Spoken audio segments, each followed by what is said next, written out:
మరి ఈరోజు పౌర సరఫరాల శాఖ తీసుకున్న నిర్ణయము చాలా గొప్పదని చెప్పేసి చెప్పక తప్పదు. గత ప్రభుత్వం అయితే కనుక మరి అనేక రకాలైనటువంటి కార్యక్రమాల్లో తర్జన చేసి MDM వాహనాలు పెట్టి ఇంటి వద్దకే రేషన్ అని చెప్పేసి ఎక్కడో వీధి చివర పెట్టి వాళ్ళు వచ్చినప్పుడే రేషన్ తీసుకోవాలి, లేకపోతే ఇబ్బంది అనే ఉద్దేశంతో రేషన్ షాప్ దగ్గర ఎలాగైతే క్యూలో నిలబడతారో MDM వ్యాన్ల దగ్గర కూడా అదే విధంగా క్యూలో నిలబెట్టేవారు.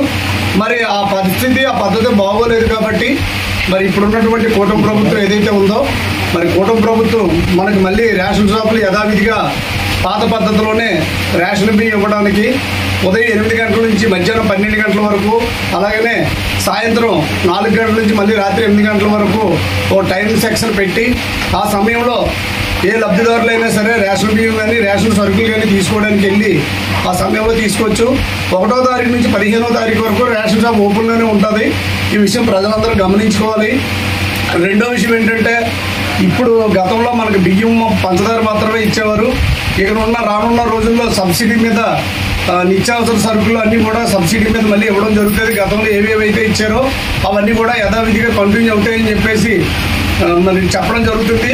ఈ ప్రభుత్వం మరి గొప్ప నిర్ణయం తీసుకుంది.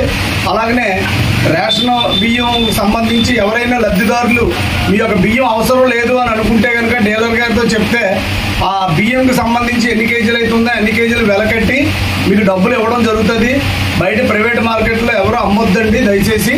ఒకవేళ అలా చేసినట్లయితే దళారులు కూడా ఈ వీడియో ద్వారా ఒక హెచ్చరిక జారీ చేస్తున్నాము కూటమి ప్రభుత్వం తరఫున.